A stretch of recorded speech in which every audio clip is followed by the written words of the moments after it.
Buenas noches, una nueva edición de Canal del Sistema.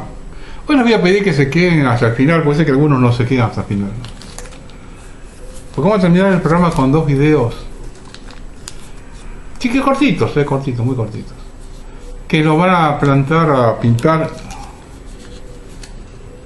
cuál es el verdadero problema de la Argentina de hoy.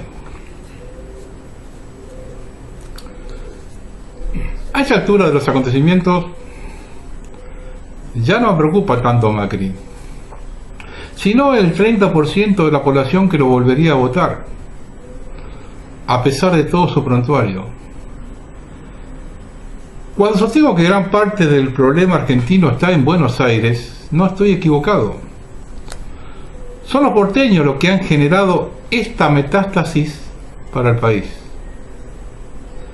Voy a hacer un pequeño raconto de las condiciones que tenía Mauricio Macri cuando fue electo jefe de gobierno de la ciudad por un electorado caracterizado por ser el más instruido e informado de la nación. Hechos que el ciudadano supuestamente común y más informado no debería ignorar.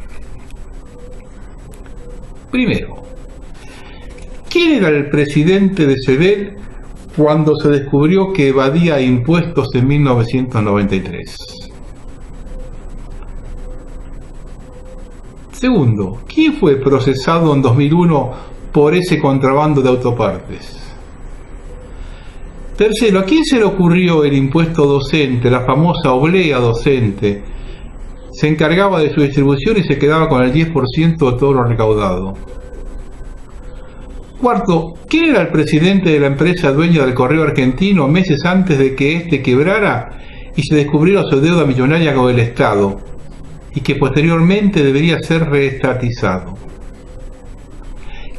Quinto, ¿quién construyó los palcos de la Bombonera sin llamar a licitación y haciéndolos mediante una de sus empresas?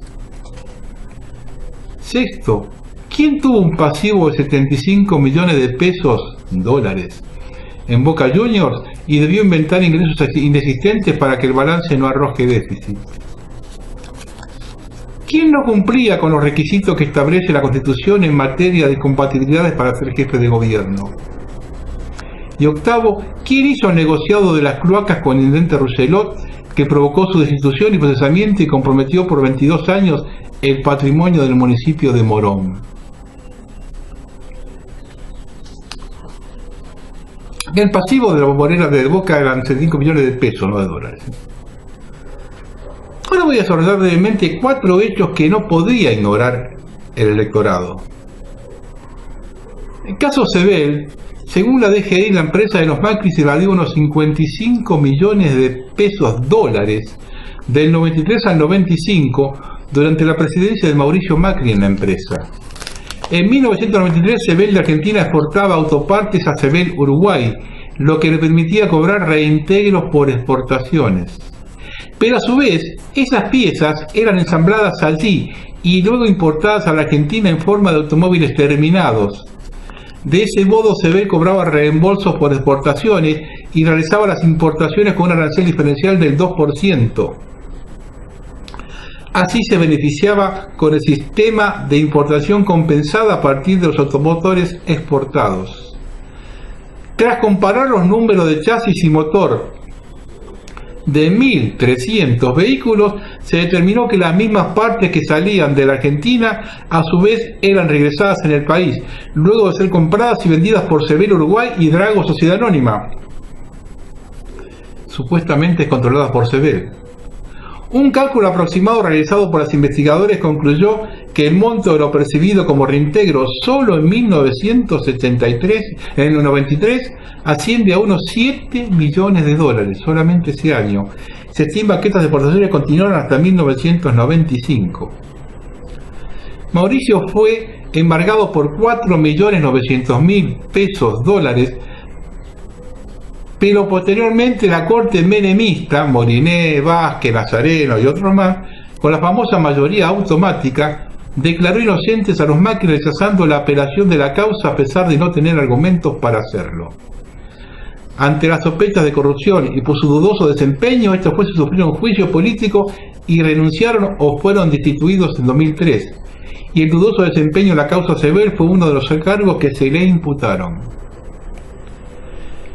El grupo Macri, SOCMA, del cual Mauricio fue vicepresidente hasta 2003, con el Banco Galicia como socio minoritario, se adjudicó en 1997 la privatización del servicio postal en una de las últimas operaciones que consumó el menemismo. Esto hicieron. En aquel momento se logró la concesión por 30 años con la promesa de pagarle al Estado un canon semestral de 51.600.000 pesos. Sin embargo, en 1999, 2 años después, dejó de abonarlo.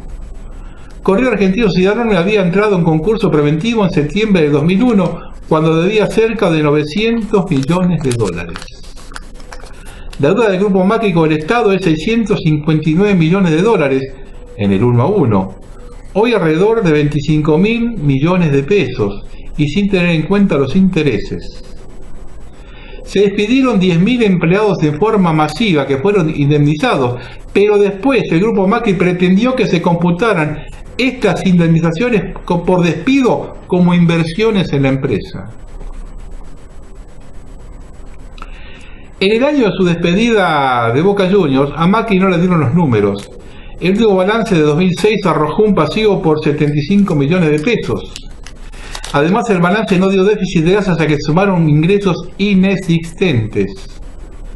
Esto resulta curioso si retomamos las palabras de Macri en 2004, antes de la venta de Tevez por 18 millones de dólares, y que Boca Juniors tenía cubierto su presupuesto por los próximos 3 años.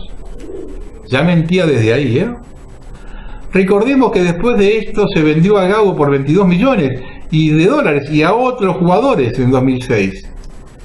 En el caso de Insúa fueron 5 millones en el 2006, a pesar de que este no quería ser transferido. El patrón Bermúdez lo denunció públicamente a Macri, a cara descubierta, que se había quedado con el 15% de su transferencia.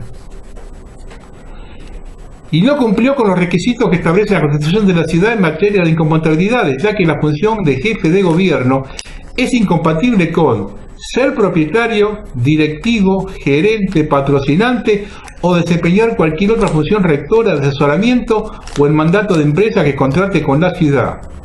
Y son varias las empresas de Macri que tuvieron contrato con la ciudad durante su gestión, como ser Intron, Sociedad Anónima, el control de las multas fotográficas, Sideco Americana, el estacionamiento, o Cepsa, Pago Fácil, etcétera, etcétera, etcétera.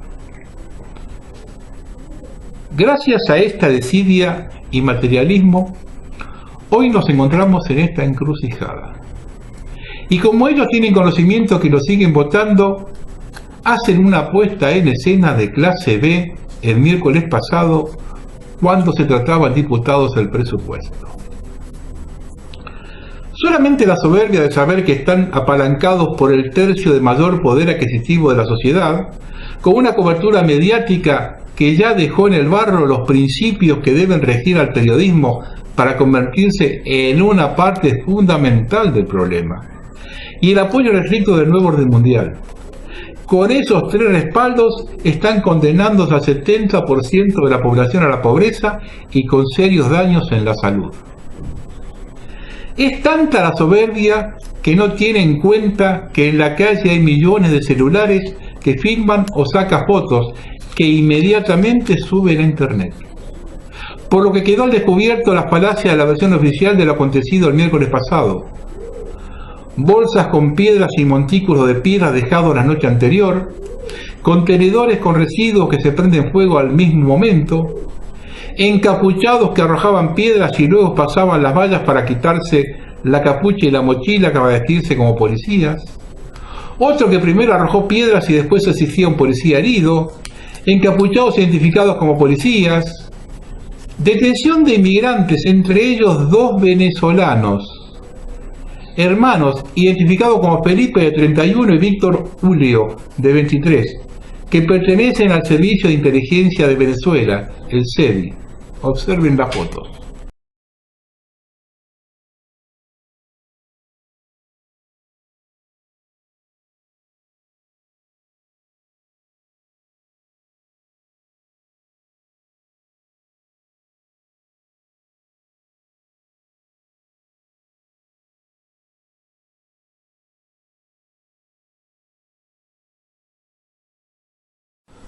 Ahora bien, con esto tiramos abajo toda la resistencia al ajuste.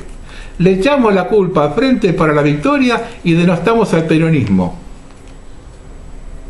Pero ¿quién es Cristina? ¿Y para quién juega?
Si entramos en el juego sutil de ellos, estamos fritos.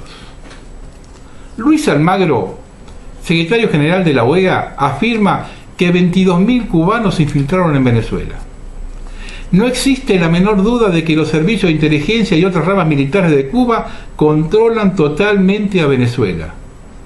Nicolás Maduro es solo un títere manejado por La Habana.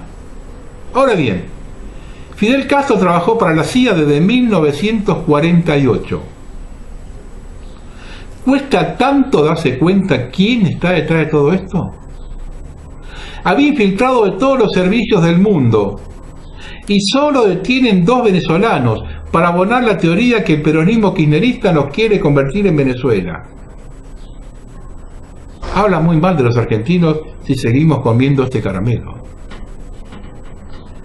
Siguiendo con el operativo, detuvieron gente a 20 cuadras del Congreso, a uno que salía del subte luego de hacer compras en el 11, plantar un barrote a un detenido se vio en todos los medios. Veamos parte de esta película clase B.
Esta puesta en escena Berreta tiene una sola explicación: la soberbia de quienes se creen todopoderosos por la protección que mencioné más arriba.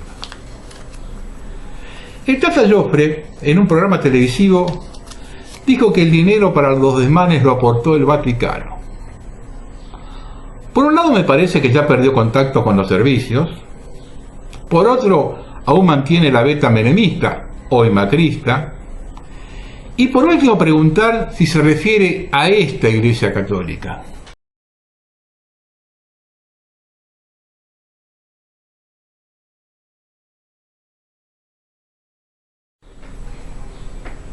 Muchachos, ya no pueden dibujar nada, ¿eh? Pero detrás de la aprobación del presupuesto está la realidad, esa que te ocultan. Vean este video de vecinos juntando papas de descarte en la calle. El hecho ocurrió en la entrada de la cooperativa que dirige el diputado de Cambiemos Héctor Totti Flores en Las Ferrer, emplazada en el barrio La Juanita. El lugar recibió la visita de la gobernadora María Eugenia Vidal y el presidente Macri. Se trató de una donación de papas que descartó una popular franquicia multinacional de comidas rápidas por no cumplir con los estándares de calidad. En las imágenes se puede ver a la gente del lugar que se agolpa sobre la montaña de tubérculos, 30 toneladas en total, depositados en la calle, muchas de ellas ya en mal estado.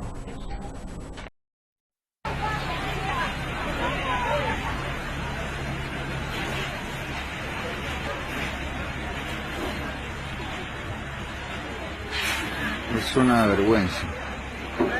Se me cae el alma al piso, loco. ¿Qué querés que te diga? Es como decir, coman estos pobres. Encima por lo que veo la papa es re vieja, loco. Ni siquiera es buena. ¿Quién nos lleva a Venezuela? Y aquí hay que detenerse. Comenzar a atar cabos sueltos y descubrir el verdadero plan del sistema para quedarse con la Argentina. Comencemos por la contención Congreso.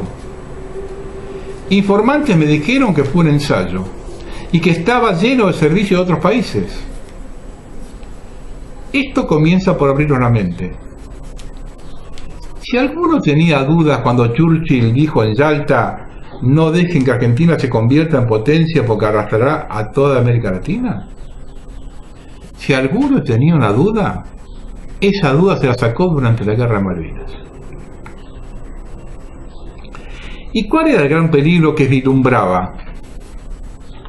El peronismo con su vertiente nacionalista, único movimiento de masas que no era zurdo, insertado en un país que era un implante de Europa en América. Los ingleses son los que mejor nos conocen. Viendo el accionar de los últimos años está muy claro el objetivo del sistema. Y aquí se para lo que fue Perón y el legado que le dejó a las masas. En muchos casos contradictorio con su propio discurso. Recuerden que siempre hablo del pacto liberal marxista y que el nuevo orden mundial es comunista. Para poder implantarlo en Argentina, se debe terminar con el peronismo. Y acá ya estoy observando varias etapas ya desarrolladas al respecto. Primero, la corrupción del aparato gremial.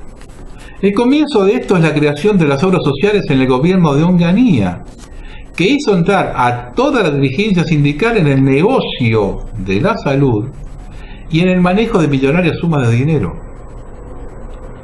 2. Facilitar la liberación de los cabecillas de los grupos terroristas de la cárcel de Rawson en agosto de 1972, con el objetivo de sabotear un gobierno constitucional con Perón a la cabeza. 3.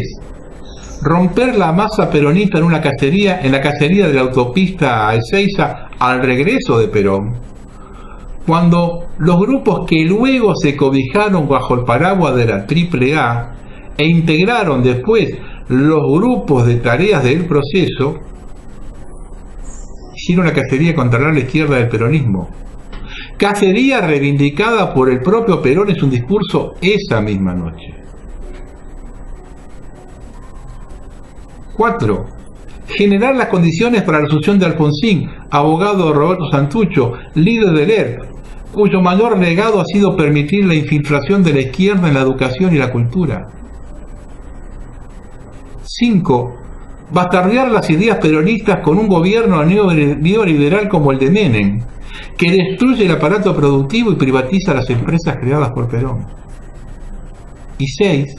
Segunda etapa de bastardeo con los Kirchner, esta vez por el lado de la izquierda, culminando su labor al servicio del sistema, generando las condiciones para la aparición de Macri en el gobierno nacional. En 2008 es como que han terminado su tarea. La calle otrora del peronismo hoy es de la izquierda. Ante la sanción de leyes que atentan contra el pueblo, los que salen a reclamar son los movimientos de izquierda y los que se suman a los liberales son los peronistas. El remanente que se dice peronista, pero que durante 12 años no lo fue, está bajo el ala de la expresidente, cada vez más mimetizada con la izquierda. Entonces es fácil relacionar lo disturbio con el kirchnerismo y a partir de allí cargarle todas las culpas, propias y ajenas. Con sutileza, el sistema va reemplazando al peronismo por la izquierda.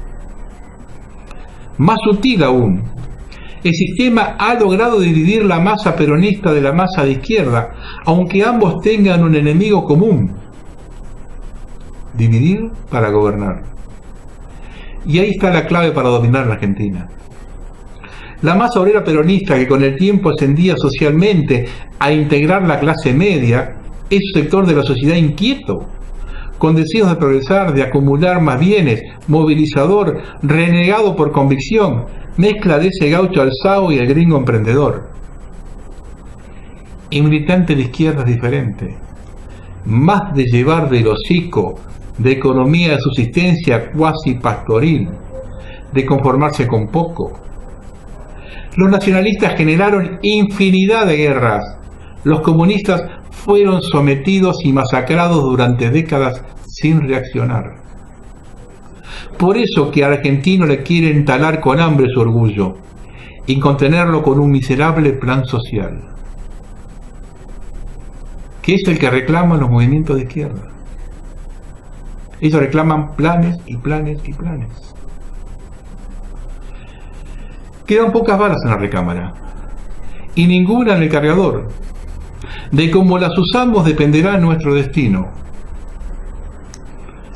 El primer paso fundamental es tener bien en claro quién es el enemigo y quiénes son sus gerentes. El segundo es comprender que todos los liderazgos de primera y segunda línea están contaminados. La tercera línea y la masa no. El día que la masa de un sector se percate que la masa que está enfrente reclama lo mismo, comenzaremos el camino de la reconquista de nuestra patria. Porque las banderas de soberanía, independencia, libertad y trabajo son las mismas. Las otras, las que nos pueden dividir, las trataremos después. No entremos en la división que nos propone el enemigo, ni debatamos los temas que nos plantean, impongamos nuestra agenda. Al 30% que sigue votando a Macri les digo una sola cosa: para que no explote el otro 70%, a los únicos que le pueden sacar plata es a ustedes. Sigan pagando más impuestos a las ganancias, bienes personales, ABL. Otra beta que explota el sistema es esa vertiente racista del medio pelo y tratar despectivamente a los inmigrantes de países latinoamericanos. Es algo que rinde para mucha gente. En el foro de este programa, todas las semanas una persona hace varios posteos en todas las emisiones. Más de uno, hasta 3 o 4 en un solo programa. Uno más extenso que 8, echando la culpa de todos los inmigrantes.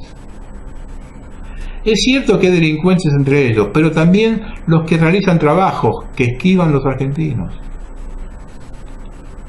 Yo no compro el relato del sistema que nos quiere dividir en tantas facciones como sea posible.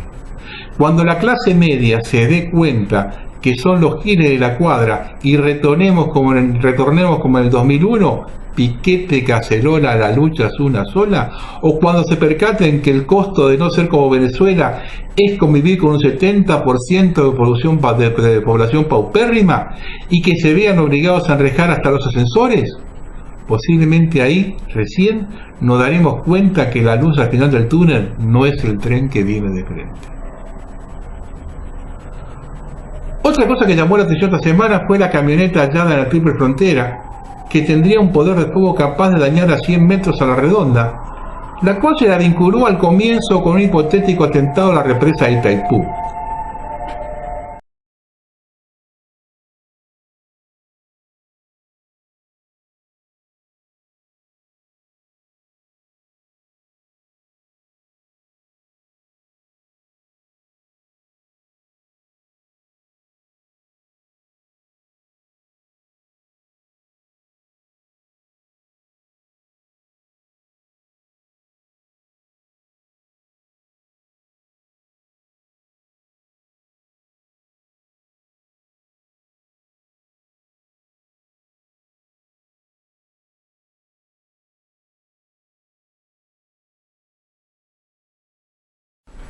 También se habló que era para rescatar a un jefe narco detenido en la Asunción.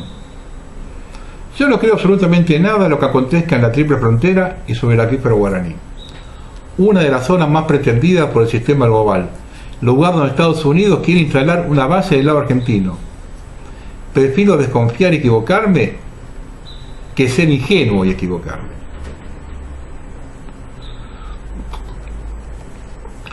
Ahora voy a leer un artículo que escribió Marcelo Trovato, que es uno de los más importantes operadores de bolsa que hay en Buenos Aires. Escuchen con atención, de alguien que sabe cómo se cocina el paño. Él lo tituló La mecha de la ignorancia. Textual de Marcelo Trovato. Muchos han decidido, a partir de las altas tasas de interés y dólar artificialmente quieto, volver al viejo instrumento bancario llamado plazo fijo. Es natural, los bancos les ofrecen tasas superiores al 50 y al 60% por sumas más importantes. Ahora bien, lo que usted, lector, debe saber es que los bancos a su vez colocan su dinero en el Banco Central y cobran intereses anualizados al 110%. Es decir, mientras ustedes le pagan el 50 y el 60, ellos cobran por depositar sus pesos en autoridades monetarias más del 100% de rentabilidad. Pero para que el Banco Central, a los bancos donde usted deposita su dinero y estos a su vez se lo prestan al organismo cuyo presidente es Guido Sanderis, le paguen esa tasa, ellos deben tomar deuda, esa deuda que hoy se denomina LELIQ. Y a su vez, para que los bancos no compren el activo más barato de la Argentina, el dólar, los obliga a dejar la LELIQ en garantía.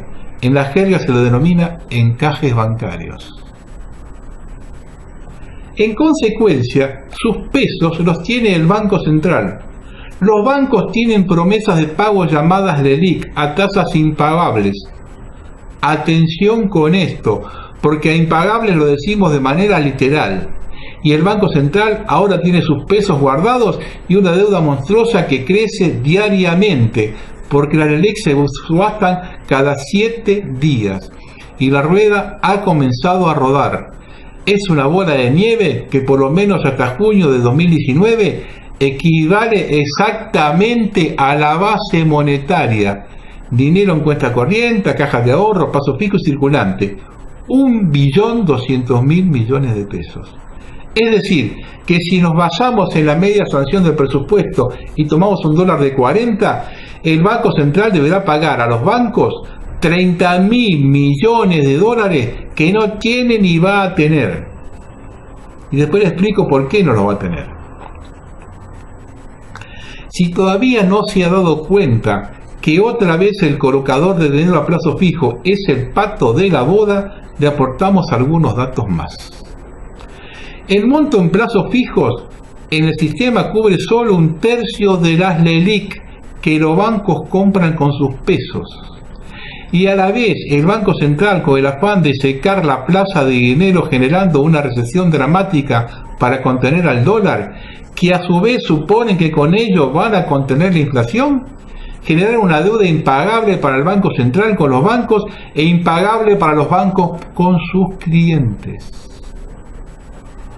Un director de un banco de primera línea me comentaba esta semana, ante la única pregunta que le hice: ¿cuánto aguanta esto? Hasta que se avive la gente, me respondió sonriente. Tal vez la mecha de la ignorancia con este editorial colaboremos para cortarla, pero no somos muy optimistas al respecto. Los medios masivos de comunicación tienen gran poder de convencimiento. Yo entiendo que cuando se den cuenta que el dólar está nuevamente ridículamente barato y empiece a crecer en su valor, algunos podrán salir y la mayoría nuevamente será víctima del gobierno de turno. Ahora pasemos a la deuda externa, el gran stand-by del Fondo Monetario, que para 2019 nos habrán adelantado en teoría el 88% de los 56.000 millones de dólares. Lo invito primero a examinar el cronograma de vencimientos de deuda que tiene nuestro país en los próximos 5 años.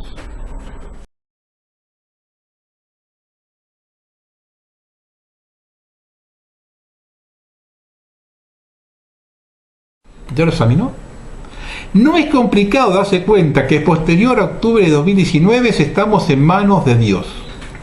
Porque además de deber dinero a los argentinos, le debemos al mundo más de 200.000 millones y además al Fondo Monetario otros 56.000 millones. El que diga que el default es evitable, miente o es un incompetente que no sabe hacer el cero con una tasa. Pero seguramente usted estará pensando en algunos peros. Pero la cosecha fina de trigo viene bárbara, ¿sí? Unos 800 millones de dólares se los lleva un banco en una semana como lo vienen haciendo hoy.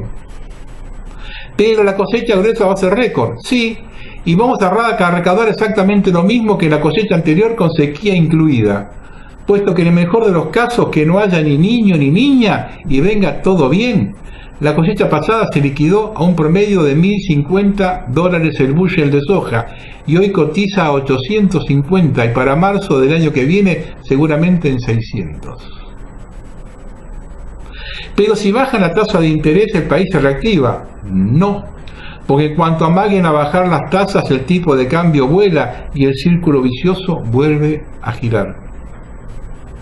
Pero prometieron emisión cero, mienten, porque el déficit cuasi fiscal lo tienen que honrar y no tienen con qué, salvo emitir. Por eso se llenan la boca de mentiras con el relato del déficit fiscal primario. Vendría a ser como que usted pagó la luz y el gas y a la tarjeta de crédito le hace el pagadiós. Nosotros, además de haber combatido al kirchnerismo, lo hemos criticado y advertido acerca de la tierra arrasada que dejaban. Pero dejaron una ventana entreabierta para la esperanza. No estábamos endeudados en el exterior y esa era la salida. El macrismo a esa salida la convirtió en un laberinto primero y en una trampa mortal después. Nada tuvo que ver el gobierno anterior con el destino que le dieron a la deuda que tomaron, una suma de incompetencia, codicia, subestimación de la realidad nacional e internacional y delincuencia. Entonces ahora el ciudadano que paga impuestos, que trabaja, que se rompe el lomo cada mañana para seguir generando ingresos, de los cuales el 59% se los lleva el Estado cada año, vuelve a ser quien debe pagar la fiesta. El ajuste de la política, del Estado, de los distintos poderes, no se tocan. Prepárense porque ahí vienen tiempos muy difíciles. Hay una hiperinflación en plena gestación. Hay un Pambonex 2.0 que le puede tocar solo a los bancos o bien a usted también. Y del default no nos salva ni Mandrake el mago. ¿Para cuándo todo esto? Hasta que se avive. Este hombre, las cosas que me dijo, que comentó hace 4, 5, 6, 7 meses, se cumplieron todas. El tema del día es Bolsonaro. ¿Pero qué pasó en Brasil? Acá yo escuchaba hoy a la mañana en la radio, en todos lados, aparecen los grandes opinólogos y analistas tratando de explicar la cuadratura del círculo. Bien. ¿Cómo fue que Bolsonaro ganó en las redes sociales? El fraude se realiza en 3 niveles. Primero, OTAN, Consejo Atlántico. Hay que entender qué papel juegan los tanques de pensamiento. Estos son fundaciones que tienen afiliaciones a izquierda, como la Fundación Ford, la Open Society de George Soros, la Goebbels, la Liga Antidifamación, a la derecha como la Rockefeller, Cato Institute, o estratégicos globales como el Aspen Institute, el Consejo Atlántico, el CFR, Tavistock. Estos tanques de pensamiento pueden llegar a manejar billones de dólares, como la Fundación Rockford, 12 billones, la Hewlett, 9 billones, la Open Society de Soros, 5 billones, Rockefeller Foundation, 5 billones, estando generalmente exentos de impuestos, no tienen problemas financieros. Ciertos tanques de pensamiento solo trabajan para gobiernos o organismos internacionales, el Consejo Atlántico, Instituto de Análisis para la Defensa, el CFR, Fundación Nacional para la Democracia, la Red Atlas, Instituto Nacional Demócrata para los Asuntos Internacionales. Estos tienen la finalidad de desarrollar política exterior para la OTAN y los Estados Unidos. Tienen siempre estrecha relación con el gobierno, servicio de inteligencia, fuerzas armadas, de los que reciben apoyo directo. Estas organizaciones son intermediarias, nunca operan por sí solas, sino que fundan muchas filiales a las que respaldan y hacen interactuar como piezas de un tablero. Estas fundan además compañías que se valen de universidades e incluso del aparato de defensa e inteligencia en lo que es un casi perfecto ciclo corporativo. Esto hace a la esencia de la guerra híbrida. De un lado, servicio de inteligencia súper sofisticado con satélites, supercomputadores, miles de técnicos en todas las áreas. Del otro, militancia de a pie, redes sociales y eslogan en uno y otro sentido. Es necesario aclarar que todas las organizaciones locales son filiales de organizaciones estratégicas globales y tienen apoyo de fuerzas especiales de la CIA, de la Mossad, Fuerzas Armadas de la NATO. Incluso aquellos tanques de pensamiento locales supuestamente filantrópicos parecen inocentes, pero no lo son. 2. Facebook, Twitter, Google, WhatsApp y sus cuartos de guerra. Y tercero, las empresas satélites que son propiedad de estos mismos y que operan prestando servicios de marketing digital, como SpaceX, QuickMobile, Croc Service, Jacobs, SMS Market Brasil, Ginger, AM4 Brasil. Estos están del otro extremo, donde recorren las solicitudes de otros tanques de pensamiento o partidos políticos, o cualquier otra organización filial de las ya mencionadas. Detrás de los bastidores de la elección de Brasil ha tenido lugar una operación psicopolítica del tipo realizado en la guerra anti-insurgencia y que es una copia mejorada de la campaña de Trump y que guarda elementos de las campañas mediáticas que acompañaron las primaveras árabes. El fallido intento de secesión de Cataluña, operación contra Venezuela, contra Bolivia y la actual campaña por el Parlamento Europeo.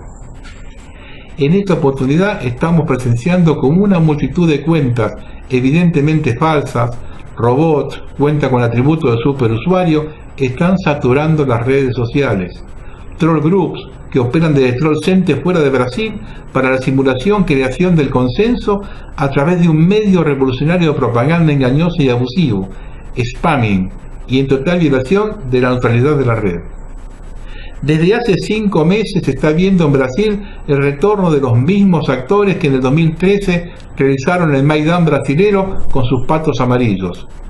Millennium y MBL, los mismos que habían dejado la promesa.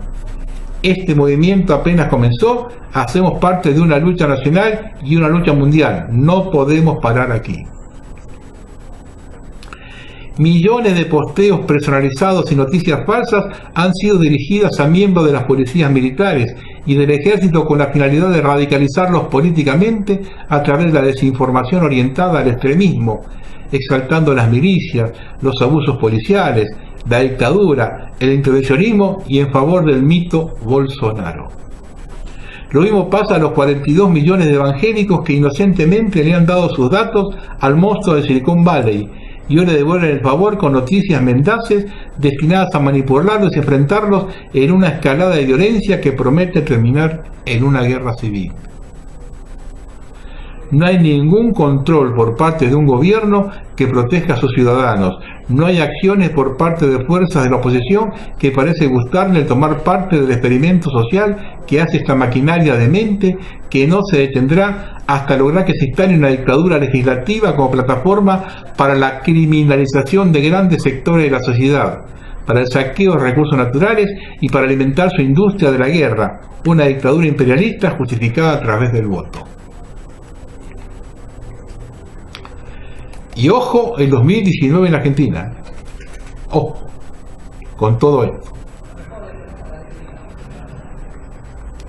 Doy una nota de contexto, en el sitio de contexto, que es el efecto Bolsonaro en Argentina.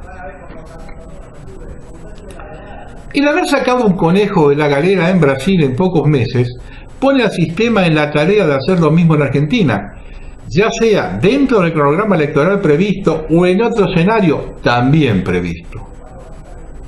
Yo en 2013 hablé de promocionar a alguien que parezca ser nacionalista.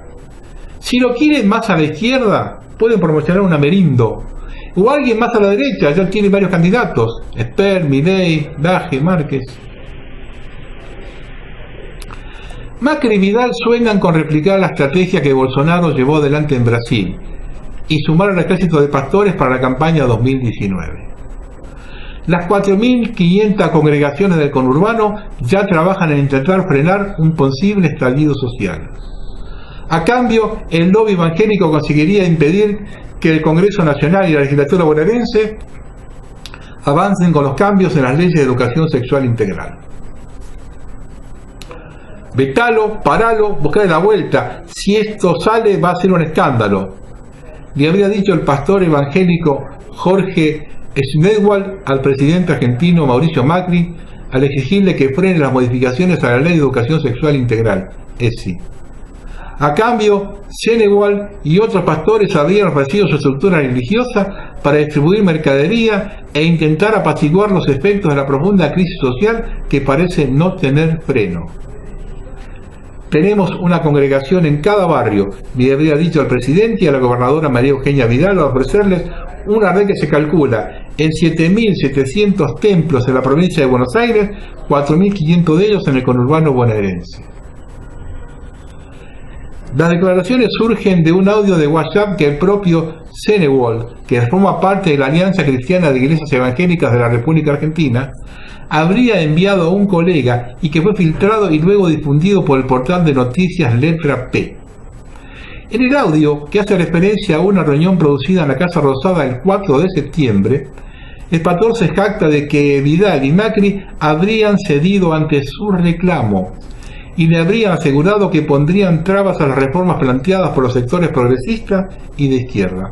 Hago un paréntesis. De hecho, no solamente por la marcha de ayer que hubo un congreso, sino que yo ya escuché hoy gente de Clarín, Radio Mitre, que ya estaban empezando a hacer críticas contra todo esto que estaban planificando el DDG y todo esto. Es como que ya llegó la orden de empezar a criticarlos. Lo escuché hoy a la mañana, lunes a la mañana, estoy acabando el lunes. Hoy a la mañana escuché ya, a la nata ya empezaba a cambiar postura. Y no solamente él, en la radio, es varios más.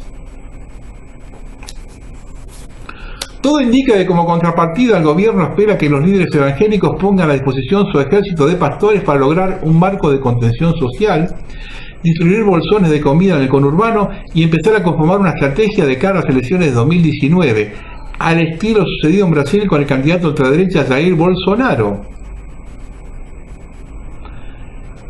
quien tuvo un triunfo electoral tras recibir un fuerte apoyo del sector evangélico.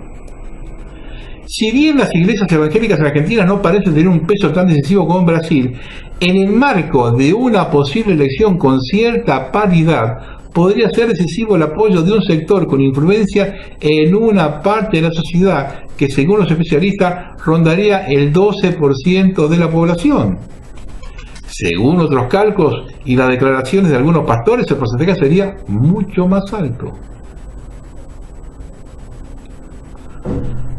A la casa del voto evangélico. Un pastor bendijo a la reta entre miles de fieles en la 9 de julio. Yo lo único que les pido es que oren por nosotros. pidió tímidamente el jefe de gobierno mientras los pastores celestiales se abrazaban y lo tocaban. El pastor principal le dedicó al jefe de gobierno un encendido monólogo de 3 minutos replicando: los bendecimos, les amamos, les sostenemos. Observen cómo trabajan. Sé que el presidente Macri no puede ser lo mejor, pero yo prefiero a Macri que a una mujer pactada con el diablo como Cristina. Lo repito una vez más, prefiero a Macri que a Cristina, porque yo fui a Venezuela y allá estaba Cristina metida en la montaña del Sorte, bañándose con sangre humana y profetizando y metiéndose en negocios con el diablo. El plan del diablo era que esta nación sería entregada en manos de él, pero el diablo se equivocó. Esto no es Venezuela. Esto se llama la Argentina.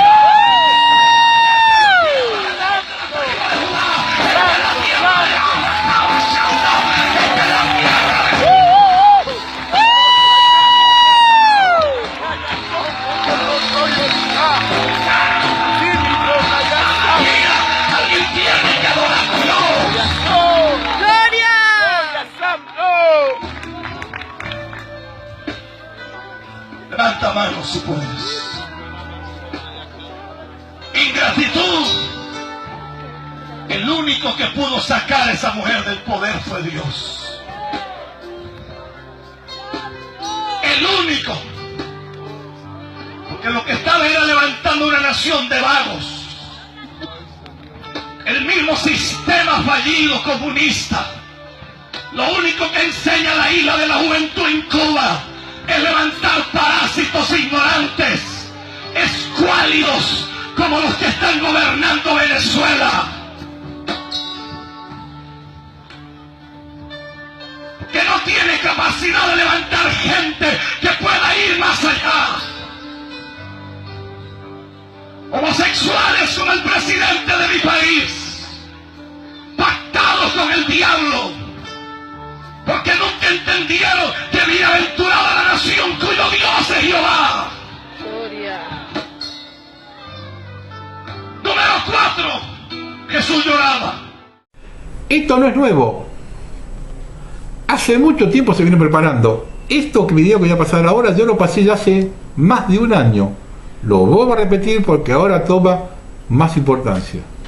Bueno, muchas gracias.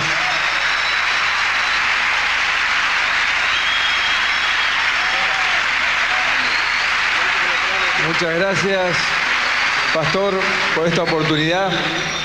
Hace 12 años, no fueron 10, 12 años, ahora hice memoria de ese episodio que no quiero recordar.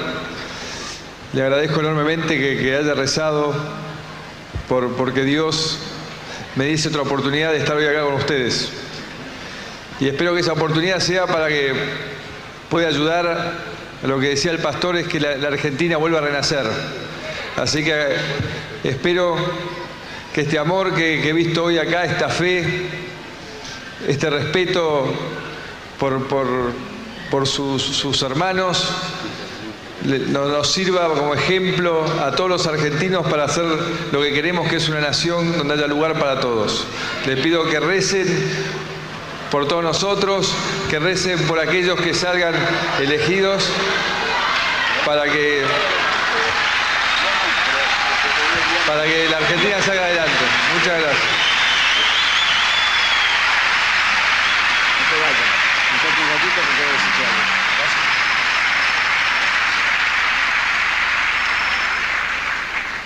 Mi nombre es Horacio Rodríguez Larreta, tengo el gusto de acompañarlo a Mauricio Macri en la fórmula y como él, yo les pido que oren por quien tenga la bendición y quien sea electo jefe de gobierno en la próxima elección. La ciudad necesita a alguien que esté iluminado por Dios y alguien que tenga la fuerza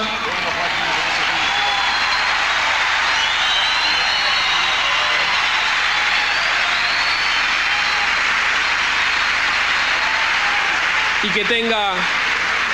que tenga la fuerza para llevar adelante la recuperación de esta lindísima ciudad. Así que les pido esa oración para esa persona que sea elegida. Muchísimas gracias.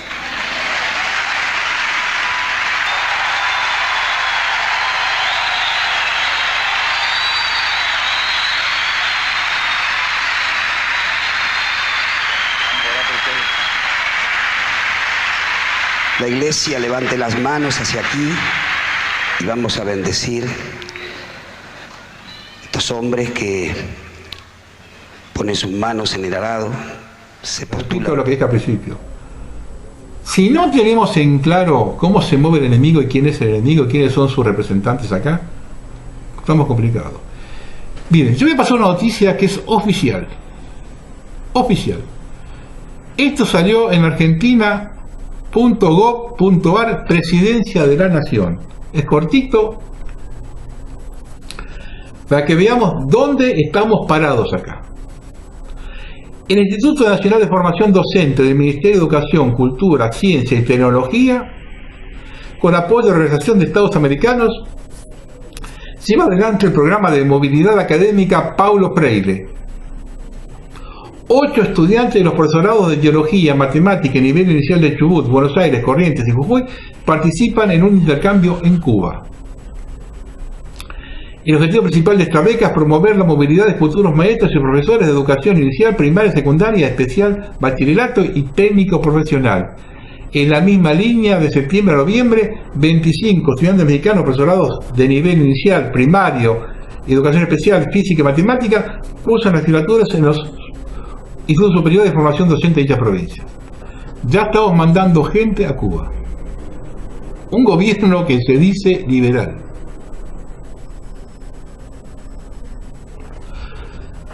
Ahí termina la noticia oficial. Por otro lado, además de pagar los viajes para los destrozos de Trelew, el gobierno nacional aportó 12.000 viandas para el encuentro de mujeres para que pagaron 2.460.000 pesos, lo que significó un costo de 205 pesos por vianda. La señora María Fabiana Túñez, directora ejecutiva del Instituto Nacional de las Mujeres, seleccionó la empresa Tour Operadora Turismo SRL, empresa que no está habilitada para ofrecer servicios gastronómicos y que pertenece a un exdiputado del MST. Lo que parece es que se equivocaron de proveedor. Hay gente que lo hace por mucho menos.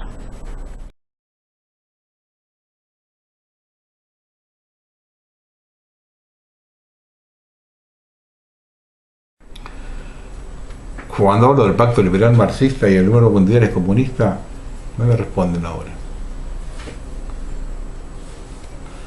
Voy a leer un pequeño artículo más, lo corté en breve, pero este es interesante. Este lo escribió Javier Llorens, ¿no? Que es la justicia de Córdoba, pero es un modelo para el resto, porque ustedes observen de qué forma manipularon la justicia en Córdoba, donde crearon un feudo. Y acá quieren crear un feudo. Entre Macri, Larreta, Vidal, quieren crear un feudo. En la ciudad ya lo están creando, y quieren crear un feudo en la nación. Entonces fíjese cómo se fue creando el feudo de Córdoba con la justicia de Córdoba. Tras los sobresaltos que soportó el gobierno radical del fallecido gobernador Eduardo César Angelos, con las causas judiciales de las concesiones de PEC, los vaciamientos del Banco Social y el Banco de Córdoba, y el enriquecimiento ilícito del mismo Angelos, el establishment político denominado Partido Cordobés se empeñó en lograr a pleno el control del Poder Judicial, y actualmente a ojos vistas se puede decir que lo han conseguido plenamente. Primero, el gobernador Ramón Mestre traspasó la investigación de los delitos penales de los jueces a los fiscales, quienes dependen de un fiscal general designado por el mismo gobernador, transformando así en la práctica el antiguo sistema inquisitivo en un sistema desacusatorio según quien fuera el acusado. Luego, el cordobesismo del fallecido exgobernador José Manuel de la Sota remató la faena, tomando una serie de medidas conexas. Una fue la limpieza de jueces díscolos al poder político, con una jubilación anticipada de ellos. Otra, la creación de un pseudo consejo a la magistratura, cuyos integrantes son designados por la legislatura, o sea, por el Poder Ejecutivo, ya que a la par violando el sistema proporcional, en la legislatura unicameral, la primera minoría tiene garantizada la mayoría mediante una astuta mezcla de diputados uninominales y plurinominales. Y por último creó primero una y después otra Fiscalía Anticorrupción, a donde van a parar las causas que involucran a los funcionarios públicos. donde las espera un magistrado especialmente designado y capacitado para que en tal caso no suceda nada, garantizándole así la impunidad total y absoluta al poder político de turno. Como contrapartida, en las playas del Poder Judicial se lucen los automóviles de alta gama más exclusivos, como reflejo de los altísimos ingresos que tienen los magistrados judiciales, por los que no pagan impuestos a las ganancias, por lo que se puede decir que son los títeres de lujo del poder de turno encerrados en una jaula dorada, de la que no pueden salir, porque en la dura calle no van a encontrar de manera alguna los altos ingresos que detentan, que los encuadra en lo más alto nivel en la categoría ABC1. Y si ese estímulo no fuera suficiente, está el disuasivo del jurado de enjuiciamiento de magistrados judiciales, integrado por 4 legisladores y un representante del Tribunal Superior de Justicia, cuyas decisiones inapelables no son garantías para nadie. Fíjese cómo manejaron el Poder Judicial en Córdoba, y así lo van a hacer en todo el país. En este marco de justicia, encontramos que son 230 dirigentes, legisladores y concejales cordobeses que figuran con deudas. Hay también diputados y cargos nacionales, de ellos al menos 108 pertenecen a la administración provincial y 78 a la municipalidad. Un total de 186 funcionarios de Córdoba, 108 provinciales y 78 municipales, algunos de alto rango, 26 legisladores, 11 concejales, 4 cargos nacionales y 3 diputados aparecen como deudores por 3.053.852 pesos en impuestos de sus vehículos, anteriores y actuales, y en infracciones de tránsito cometidas en esta provincia, en Santa Fe y en Buenos Aires. Vaya usted a que le hagan una multa en la ruta cuando lo para la camionera que va a Córdoba y que no lo pague. Y esta gente debe más de 3 millones de pesos. Fíjese quiénes son.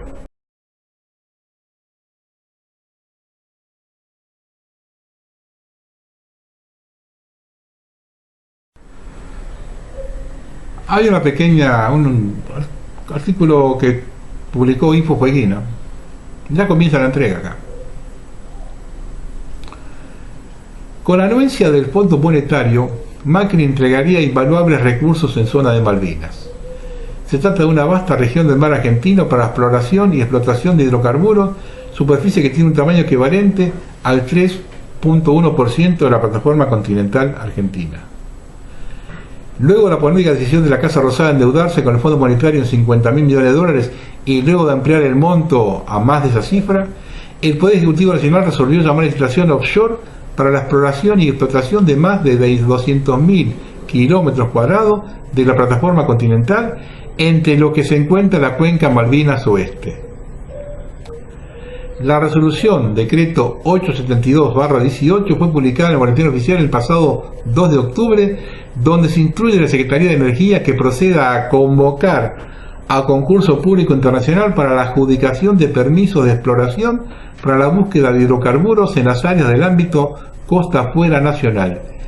En este sentido, el documento detalla que se autoriza la inclusión de cláusulas que establezcan la prórroga de jurisdicción a partir de tribunales arbitrales internacionales con sede de un Estado que sea parte en la Convención sobre el Reconocimiento de Ejecución de Sentencias Arbitrales Extranjeras.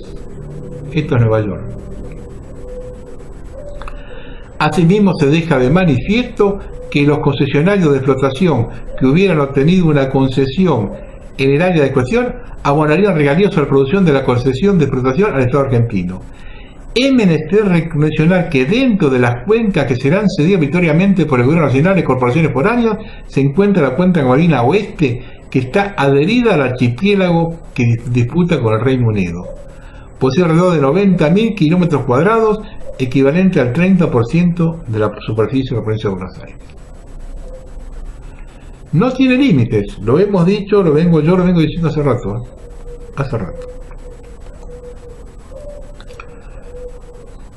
Uno de los hechos que más llama la atención ahora es esto de las caravanas de migrantes centroamericanos, de Honduras y creo que de El Salvador también, a otros que están yendo hacia Estados Unidos. Esto lo publicó La Tribuna. El multimillonario izquierdista George Soros está financiando la bien organizada invasión de caravanas migratorias ante Trump desde Centroamérica, que ha estado golpeando la frontera entre Estados Unidos y México en desafío a la aplicación de la ley de inmigración. La caravana está organizada por un grupo llamado Pueblos Sin Fronteras, pero el esfuerzo es apoyado por la coalición Cara Family Detención Pro Bono Project, que incluye Catholic Illegal Immigration Network, el American Immigration Council, el Centro de Refugiados e Inmigración para Servicios Educativos Ilegales y la Asociación Estadounidense de Abogados de Inmigración. Al menos 3 de los 4 grupos están financiados por la Open Society de la Fundación de George Soros.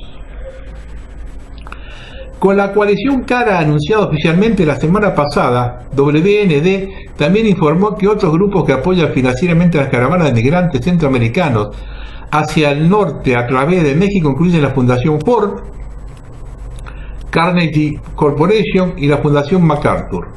También se destacó que existen vínculos profundos entre este activismo de izquierda que ataca la frontera y el patrocinio corporativo y de la fundación, ya que Pueblos Sin Fronteras ha sido reconocido como miembro de la Red Nacional de Jornaleros, un grupo afiliado a United for Justice and Peace, Caravan Against Fear y Freedom Road Socialist Organization. Un informe de CNS News muestra que Mother Jones ha recibido un inmenso financiamiento de George Soros a través de la Fundación para el Progreso Nacional, que ha recibido más de $1 millón de George Soros, y Soros se comprometió el 20 de septiembre de 2016 a invertir hasta $500 millones en programas y compañías que benefician a migrantes y refugiados que huyen de situaciones que amenazan la vida, recordó WND.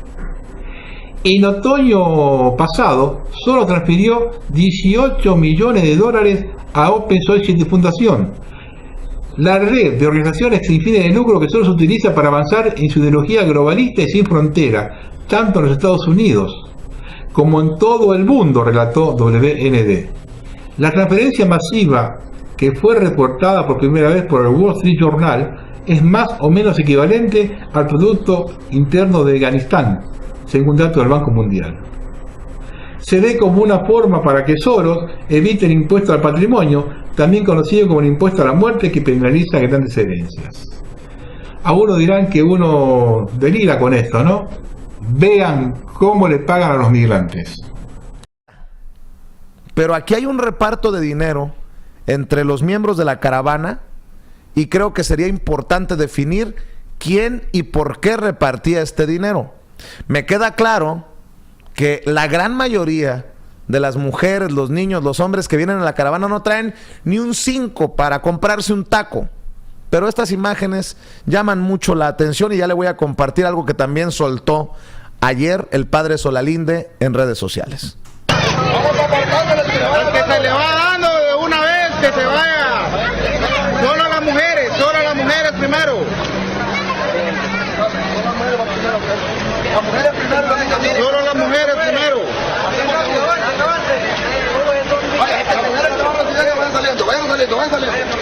Vayan saliendo.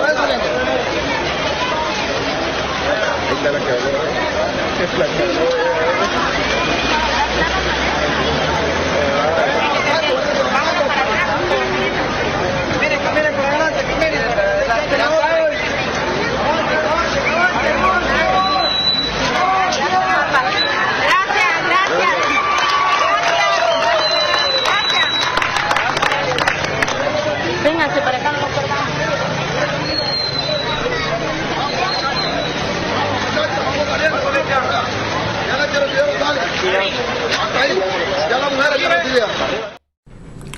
Ahora, Estados Unidos dijo que no van a pasar. ¿Se pusieron a pensar qué pasa en México si los migrantes no pueden ingresar a Estados Unidos?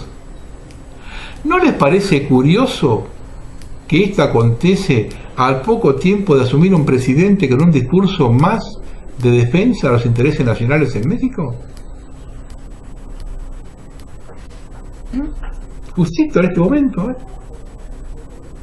no cuando estaba el otro presidente, ahora que va a asumir este ahora.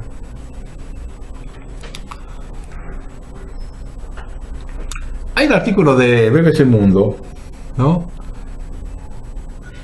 que lo titularon La bomba de tiempo en Estados Unidos. Parece estar por todas partes. Personas de todas las edades, durmiendo sobre cartones o directamente en el piso. Son gente sin un hogar que se congrega bajo puentes o en parques, con sus posesiones en bolsa de plástico como símbolo de sus vidas en movimiento. Muchos llegaron a las calles recientemente, víctimas de la misma prosperidad que ha transformado en los últimos años muchas ciudades de la costa oeste de Estados Unidos. Mientras las autoridades intentan responder a esta creciente crisis, algunos dicen que lo más probable es que la situación empeore. Lo sucedido en Portland, Oregón, es una historia que se repite en varias ciudades de Estados Unidos, entre las que se destacan Nueva York, Los Ángeles, San Francisco. Recién escuché comentarios que dice que California es siendo el estado más rico, es el que tiene más pobres, casi el 20% de la pobreza en San Francisco, en California. La floreciente demanda en una zona con escasez de vivienda enseguida hizo subir el costo de vida, y aquellos que financieramente estaban en el límite perdieron la capacidad que una vez tuvieron para permitirse un lugar donde vivir. Muchos fueron rescatados por familiares y amigos o programas gubernamentales y organizaciones de ayuda. Otros, sin embargo, terminaron en la calle. Los más afortunados encontraron sitio en albergues públicos. No pocos están ahora en tiendas de campaña y vehículos en las calles. Incluso aunque la economía esté más fuerte que nunca, declaró el alcalde de Portland, la desigualdad está creciendo a un ritmo alarmante y los beneficios de una economía en crecimiento se concentran cada vez en menos manos. Tenemos más desigualdad en todo Estados Unidos y esto indudablemente tiene un impacto en la gente. Muchos expertos creen que es una bomba de tiempo en las calles estadounidenses que les puede explotar a las autoridades, ya que el problema va a más.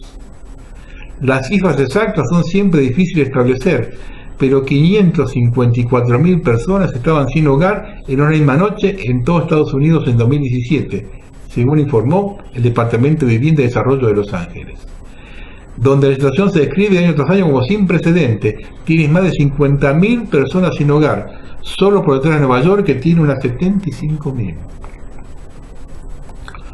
Los ancianos y las minorías se ven afectados por este problema de forma desproporcionada, según un estudio de la Universidad Estatal de Portland, que augura que la tecnología puede tener como consecuencia recorte de miles de empleos de sueldos bajos, posiblemente empeorando las cosas. Los residentes están cada vez más frustrados por el olor de orina, heces humanas y objetos abandonados que se amontonan en espacios públicos, a veces sus propias escaleras. Lo estamos viendo ya en Buenos Aires eso acá. En algunos sitios pone la sensación de que es una batalla que se está perdiendo, pero esta es una crisis que se está fraguando desde hace tiempo. Los recortes del gobierno federal en los programas de vivienda asequible y en instalaciones para salud mental en las últimas décadas hicieron que muchas personas acabaran en la calle en Estados Unidos, según señalan autoridades y proveedores de servicios, mientras que los gobiernos locales son incapaces de llenar el vacío. El académico australiano Philip Alston, relator especial de Naciones Unidas para la Pobreza Extrema y los Derechos Humanos, viajó por todo Estados Unidos durante 2 semanas en diciembre del año pasado. En su brutal informe, Alston declaró que el sueño americano se está convirtiendo para muchos en la ilusión americana. El gobierno del presidente Donald Trump criticó duramente sus hallazgos.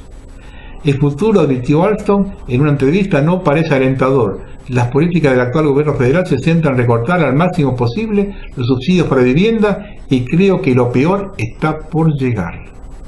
Otros países ricos se han debido enfrentar también al problema de los sin casas, en tiempos en que los más vulnerables sufren la carga de las políticas de austeridad, los precios en alza y el desempleo. Pero en la mayor parte de Europa, por ejemplo, todavía hay una red robusta de sistema de bienestar para ayudar a quienes están en riesgo, dijo Alston.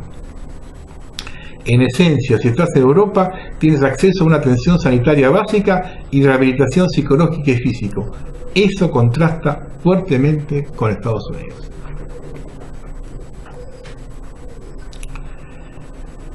En estos momentos de crisis en la Argentina,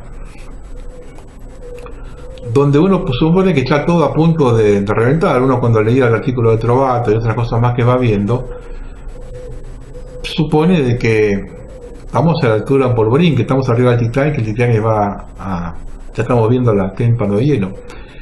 Entonces todos los gentes que están con el sistema, tanto los políticos como los comunicadores sociales, permanentemente hablan de hay que defender la democracia, hay que defender la democracia, como la democracia fuera la panacea de todo esto. A raíz de esto, a mí se me ocurrió buscar algunos datos, porque la democracia comenzó en Grecia. Voy a buscar algunos datos, a ver lo que era la democracia en Grecia, cuando se creó allá. En Atenas apareció la democracia. Observemos lo que decían algunos contemporáneos. Pseudo-Genofonte, 424 a.C., afirma que con la democracia los plebeyos sustituyen a los mejores, aristócratas, y en todo el orbe la parte mejor se opone a la democracia porque entre ellos existe un mínimo de indisciplina y maldad y un máximo de rectitud para las virtudes, mientras que en el pueblo reina grandísima ignorancia, desorden y vileza, pues les inducen al vicio, la pobreza y la falta de instrucción que se dan por la falta de dinero. Pericles, en el 447 a.C., ofrece los cargos públicos a todos los ciudadanos, pero los aristócratas y nobles participan en aquellos donde se necesitan las antiguas virtudes que dan el parentesco, la educación y la riqueza. En tanto que los pobres, artesanos, comerciantes y obreros se reservan los cargos remunerados. Pericles pagaba su poder político a la mayoría con el presupuesto del Estado. Retornamos a Pseudo-Genofonte. Los pobres, siendo dueños del poder, lo conservan en sus manos para su propio bien. De ahí que la democracia derive necesariamente en demagogia, según la tesis de Platón. El déspota es la figura con que concluye el ciclo de la decadencia democrática. ¿Les repito? El déspota es la figura con la que concluye el ciclo de la decadencia democrática. Con gran objetividad, el pseudo-Genofonte observa que la democracia no puede actuar más que como actúa, pues la prepotencia del número y la igualdad democrática tiene por consecuencia necesaria la impotencia de los buenos y el dominio de los malvados. Es que los malos pasan inadvertidos en una ciudad democrática. En definitiva, la democracia no puede mejorarse, y si obra como obra según lo descrito, es porque esa es su naturaleza. Este poder de los demócratas, a lo que no les interesa la mayor o menor justicia del sistema, sino la defensa de sus propios y mezquinos intereses.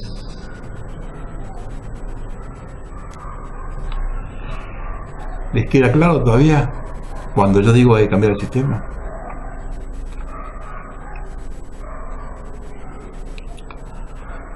Una cosita chiquita de miscelánea nomás. Esto publicó la Resistencia a Noticias.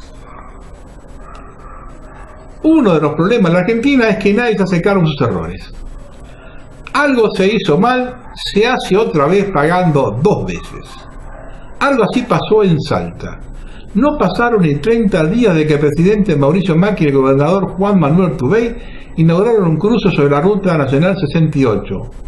Pero las lluvias, no tan profusas como otras que suelen azotar a la provincia, hicieron que el cemento se hundiera y quedara inutilizado. La obra estuvo a cargo de la empresa Ceosa sobre la Ruta Nacional 68 a la altura del acceso sur a la Merced.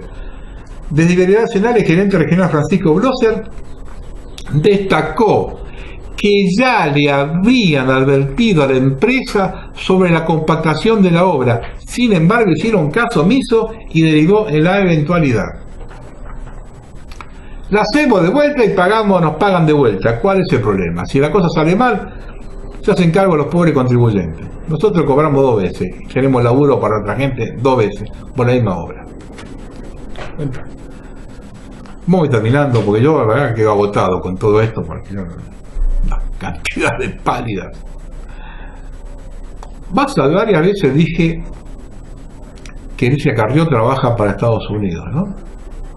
A confesión de parte de relevo de pruebas. La CIA, ¿qué pasa con él? ¿Está nervioso, diría el expresidente Néstor Carlos Kirchner? Yo no sé qué la CIA, me parece que hay una sobreestimación de sí mismo. La verdad que yo no me estoy ocupando en este momento de Moyano. La verdad es que tampoco pertenezco a la CIA, ni soy de la CIA, y tuve muchas relaciones en los Estados Unidos, pero nunca con la CIA, ni nunca con la DEA, les puedo asegurar. ¿Y le sorprende que él va a ser solo con el departamento? Solo con el departamento. Otro hecho que me llamó la atención fue la manifestación de los integrantes del servicio informativo de la televisión pública.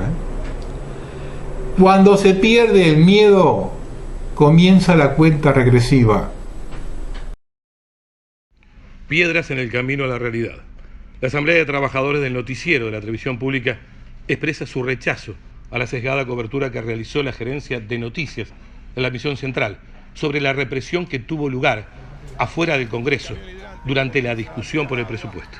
Mientras los trabajadores de prensa informaban sobre los incidentes que incluyeron agresiones de policías a periodistas de nuestro noticiero y detenciones de compañeros de Telam y La Garganta Poderosa y de manifestantes, el relato frente a la Cámara, los invitados al canal estigmatizaban la protesta social para justificar la represión e ignorar el contenido del debate en diputados. La mirada parcial de la gerencia no es casual. El noticiero de la televisión pública atraviesa horas cada vez más críticas. El vaciamiento que encaran los funcionarios del gobierno enquistados en el canal se traduce en el cierre durante varias horas al día de áreas fundamentales para la elaboración de las noticias. También en la eliminación de cobertura sobre hechos que otros medios ignoran, silenciando una realidad que nos involucra a todos. La defensa de una voz distinta, federal, que comprenda a todos los sectores y que no se rija por los intereses de una empresa privada, forma parte de la construcción de nuestra ciudadanía. Debido a la falta de interés de las autoridades de la televisión pública respecto de la cobertura de la sesión en diputados, la detención y posterior liberación de periodistas y manifestantes y el partido que disputó Boca, el colectivo de trabajadores resolvió iniciar asambleas sorpresivas que se reflejó en la no salida de noticieros. Hacemos responsables de la situación de desidia a los funcionarios de la televisión pública. Sin noticias no hay periodismo. Sin noticias no hay periodismo.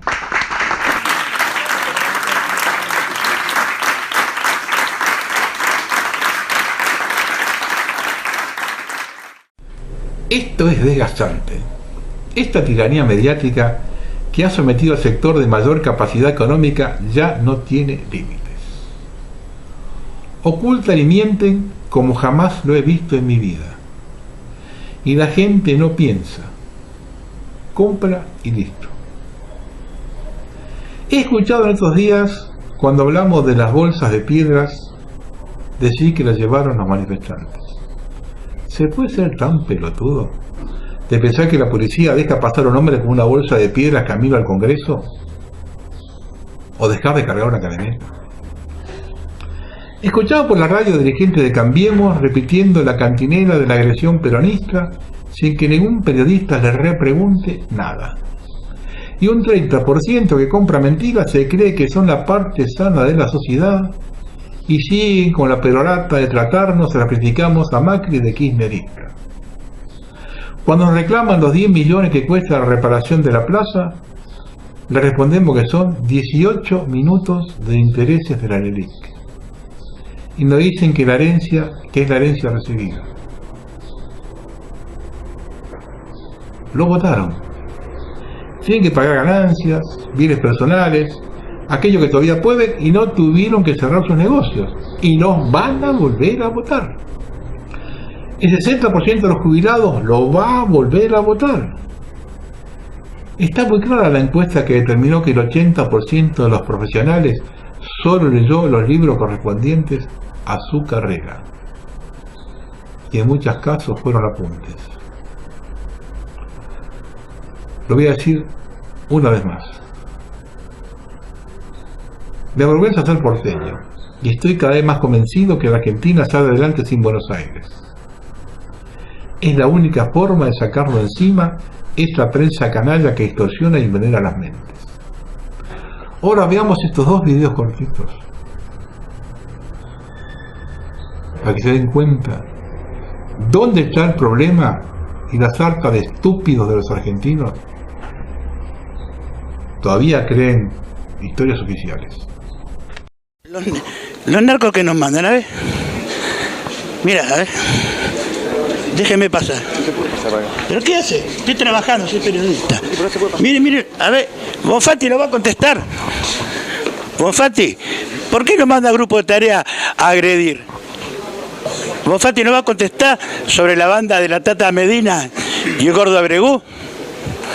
Bonfatti no va a contestar. Bueno, esta es la justicia santafesina, miren. Mostrá los grupos de tarea. Bueno, vamos a empezar. Esto es una vergüenza. Mira otro cínico. Todo... Esto es una vergüenza. Esto es la justicia. Mira, un narco fiscal que protege a Gesponer, el narco de Cordobés, el narco gobernador Bonfatti que tiene una banda con Tata Medina, y acá vienen a hablar del procedimiento judicial. Una vergüenza. Vámonos, que da asco esto.